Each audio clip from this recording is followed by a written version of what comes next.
Good morning, thriving warriors and those who wish they were, people around the world. Alexa, what is the date and time? It's 6:10 a.m. Have a good evening, Edward. Alexa, what is the date? It's Tuesday, May 24th. Tuesday, May 24th at 6:10 a.m. Great. And how is the weather up here? Alexa, how's the weather? Currently, in Toronto, it's 62 degrees Fahrenheit with clear skies and sun. Today, you can expect mostly sunny weather with a high of 91 degrees and a low of 62 degrees.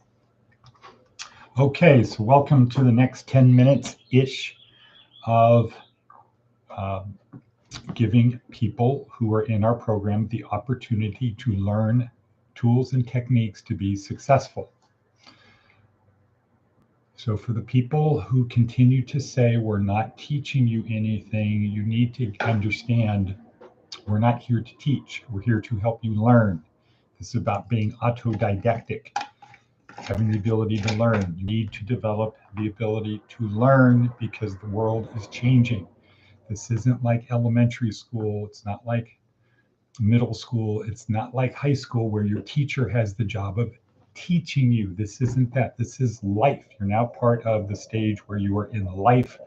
Most of you believe you are in the earning stage of life, not the learning stage of life. We're not here to teach you. We're here to help you learn.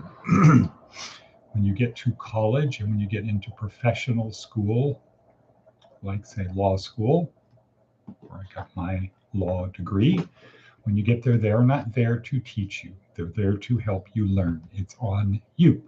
That's how life is. Your boss's job is not to teach you. He's there to help you learn, or she. Your boss is there to help you learn. So if you think, anyway, let's not waste time on that. And those people probably aren't watching the video anyway. The people complaining about not learning are not even watching the videos. So today, basic training week 3, day 2. What was basic training week 3, day 1? I know, a long time ago. It was yesterday we did that. It was David Logan. 4 simple words. If you want to get people to do what you want, here's an easy way to do it. Join, tribe, nudge, forward. Join a tribe, nudge it forward. And one of David's premises is that we are all members of tribes. Birds fly, fish swim, people form tribes. That's what we do. We're social animals. So we're all members of many tribes.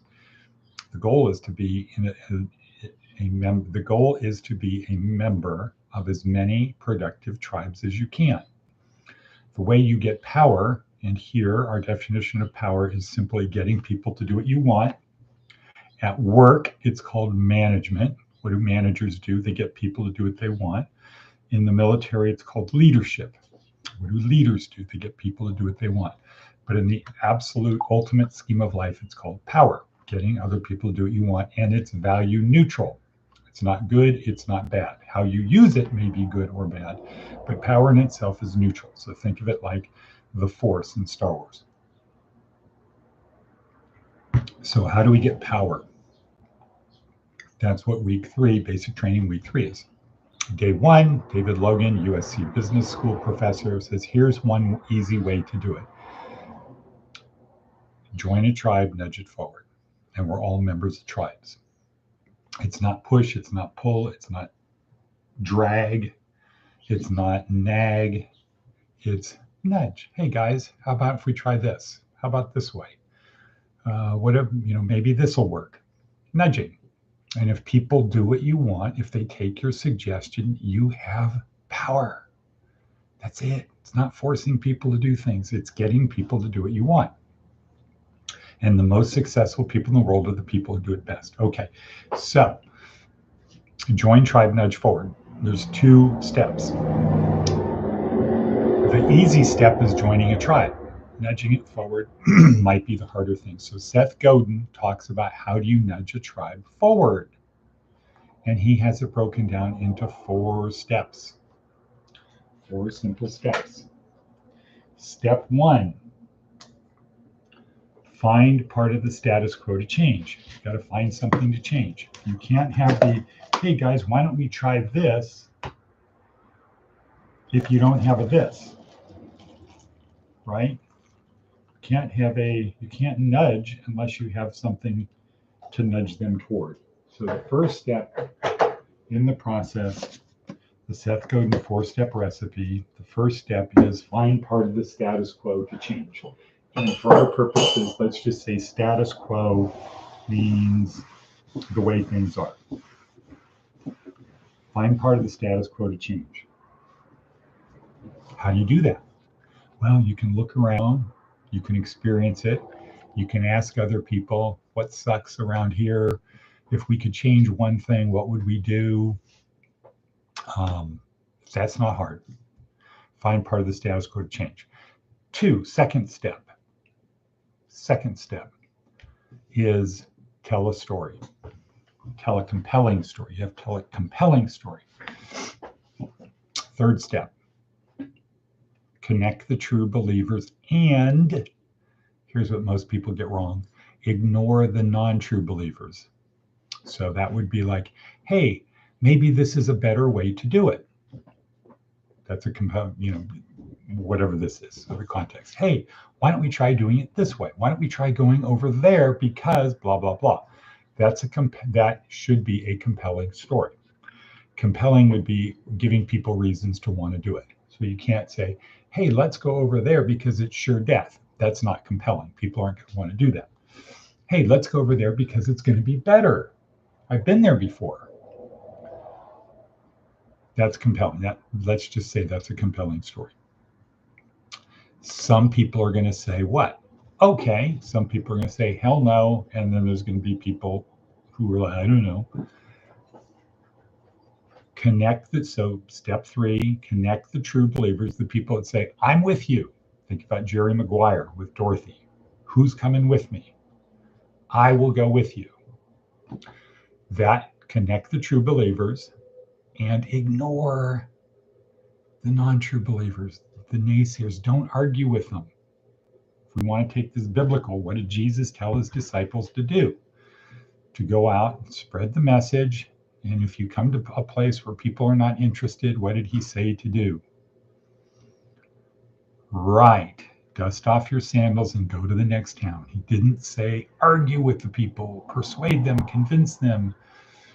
Just preach to the people who are open to your idea. And then step 4, lead them. So the Seth Godin simple formula for success: find something to change. Ask around, hey, what should we change? Experience it. This needs to be changed. This aggression will not stand. Find something to change. 2, tell a compelling story. We're going to talk about that tomorrow. Spoiler alert. Tomorrow is going to be about how do you tell a compelling story. Tell a compelling story. Find something to change and tell a compelling story. So you can get that if you find something that needs to be corrected, something that needs to be fixed, something that needs to be improved. If you find that and you give people a compelling reason or compelling way to improve the situation, you get that. That is most of it right there, right? Okay. Step 3, connect the true believers and ignore the non-true believers. So you cannot fall into the trap of arguing with people who disagree with you. This is the number one cause of failure for our people. They have to be right. They have to argue.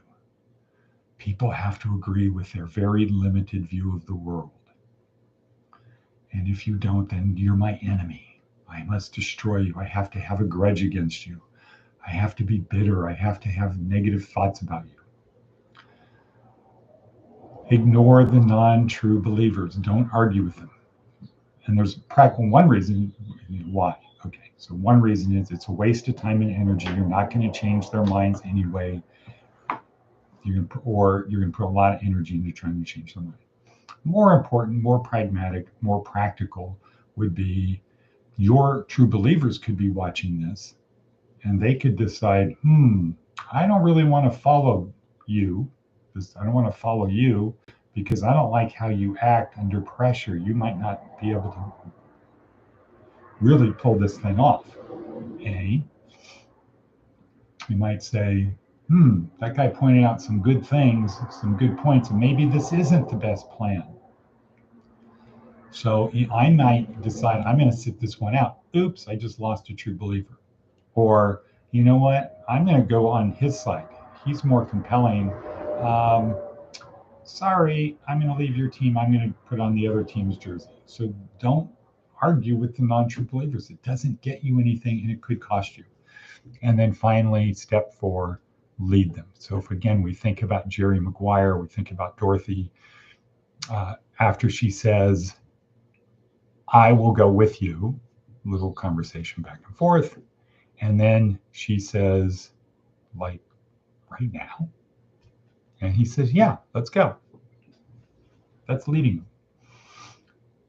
And then she got in the elevator and had a panic attack. No, not really. So, but that's the Seth Godin 4-step formula. Find something to change, tell a compelling story, connect the true believers and ignore the non-true believers, and then lead them. Okay, I think if we go that way, it's going to be a lot better because I've been there, because blah, blah, blah, blah, blah, blah, blah, because of this. Who's coming with me? Like Moses. Who's coming with me? I will go with you. Okay, pack up your stuff. Let's go now. The sooner you do it, the better it is. Lead them. Not talk about leading them. Not like, okay, well, next week we're going to go do it. No, that's not really a good plan. Sometimes you have to do that. But we are at 11:51. Tomorrow we are going to do basic training, week 3, day 3. And that is, how do you tell a compelling story? Because it's not hard to find things to change in the status quo. It's not hard to connect the true believers because all you have to do is say, who's coming with me? Who's with me? And it's not hard to lead them. Week 4 is, how do you not crash the car? Once you're leading them, how do you lead them to the promised land? But not hard to do those 3 things. So that only leaves, how do you tell a compelling story? So tomorrow we're going to talk about how you tell a compelling story. But for right now, the idea is, yesterday was the only easy day. Have that attitude, make something happen today. We have a new student named Leonard. He's a little bit old. He needs help. He came to us from Samaritan House. He needs some help. He's in apartment 14. He does not have any resources, does not have clothing, hygiene, food, etc. Now we are going to remedy that today. My apologies that somehow that slipped through the cracks. Leonard is kind of a quiet guy and he probably had an attitude of, I'm okay, but he's not okay. And our thing is to help people get from point A to point B. So providing assistance with the basics, with food, clothing, housing, hygiene, transportation, all of the stuff that is needed. So, so the people down at the apartments, please offer a helping hand to Leonard. You will be in his position one day and you're going to wish that you had paid it forward. So please, let's do that. And again, yesterday was the only easy day. We're at 13:49 and cut.